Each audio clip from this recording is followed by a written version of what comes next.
What's up, everybody? It's Luke James, not the singer. If you're looking to get your music reviewed, you know you can hit up Luke at redmattersite.com.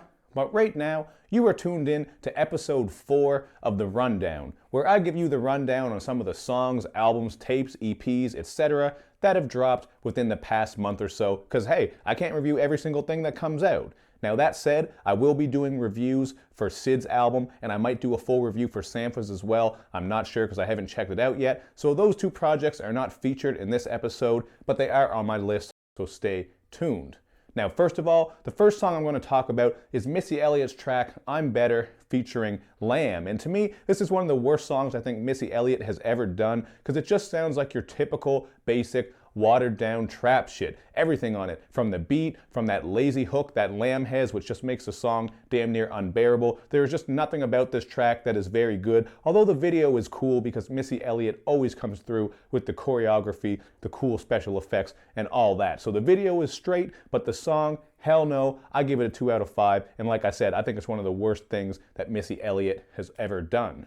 Up next, we have Thundercat's track featuring Michael McDonald and Kenny Loggins, and it is called Show You the Way. This track is just so damn smooth. It's on some of that classic old school adult contemporary type of shit, so it isn't a rap track, and really, I just think it's cool how Thundercat was able to work with these soft rock icons who have been putting in work for years. I mean, Kenny Loggins, Danger Zone, Michael McDonald, I keep forgetting, like they have made tons of classic songs on top of those couple that I just mentioned, but I'm just saying, I think this is a very cool collaboration, and based off of everything I've heard from Thundercat so far, I think his upcoming album Drunk might be one of the best projects to drop this year because he's getting innovative and blending in a lot of cool sounds. So I look forward to hearing that, and I would give this song a 4 out of 5. Now, the third thing I want to talk about in this episode of The Rundown is Kehlani's album, SweetSexySavage, which I think is a really dope R&B project, man. I actually enjoyed this one quite a bit. Now, you are going to get some of that ratchet R&B as well as some of those poppy ballad type of tracks, so I wasn't really big into those sounds, but when she's coming on here with that shit that sounds like the classic 90s R&B, maybe some early 2000s R&B, I think she's absolutely killing it because a lot of these beats have a lot of bang, including Undercover, which is easily my favorite track on here, and I've been bumping it heavy.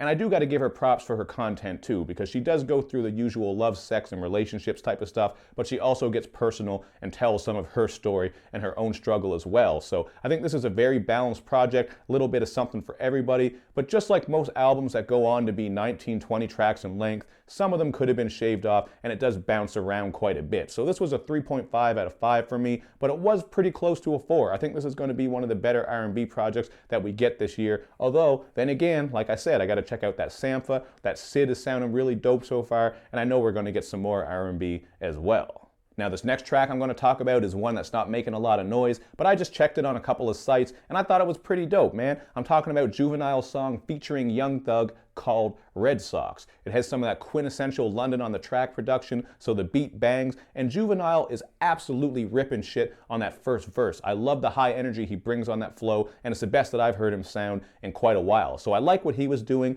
but one of my issues is, you know, Young Thug is on here, I don't mind him in low doses, but after that Juvie verse, the rest of the song is Young Thug. It's just him on the bridge, the hook, he does another verse, so the song isn't quite balanced, and I think really if it had another Juvenile verse on there, it would have been a lot better. It would have just felt more like a full track rather than a song that was just kind of chucked together, because that's sort of what it seems like. And I am no Young Thug historian, but I've seen a lot of people saying that this sounds like older Young Thug. So maybe this is just some old shit that he had got from Young Thug. Maybe Juvie had this in the vault and he just decided to use it. I don't know the whole story behind it, but it is a pretty cool track, and I would give it a 3 out of 5.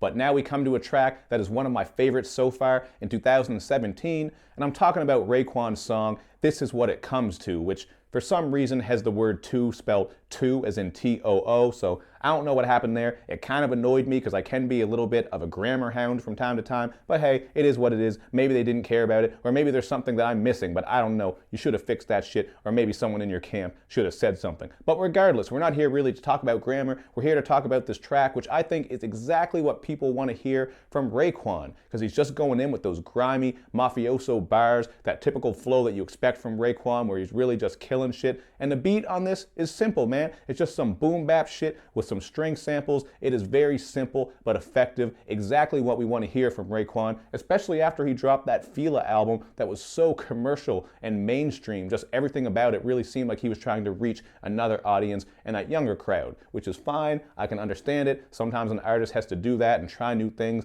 and push boundaries, well, their own boundaries anyway, because there wasn't really anything on there that was too innovative. But I love this track right here, and hopefully Raekwon's next album is going to have the same style, because I think that would make the Wu-Tang fans very happy.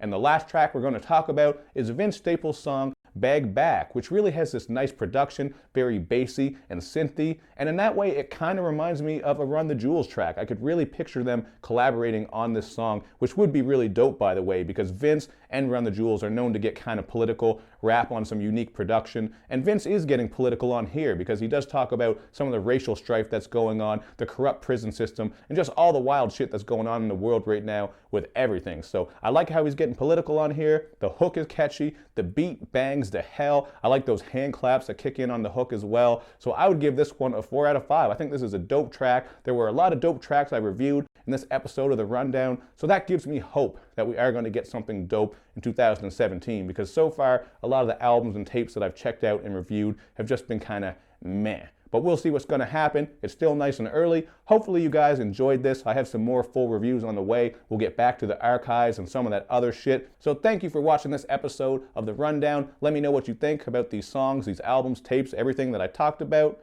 Make sure you do all that good YouTube and social media stuff too, man. You knew I was going to say that. Click like on the videos, share them, follow me on Twitter, retweet the videos, subscribe to the channel, and click like on the Facebook page. Thank you for watching, everybody. I will see you next time.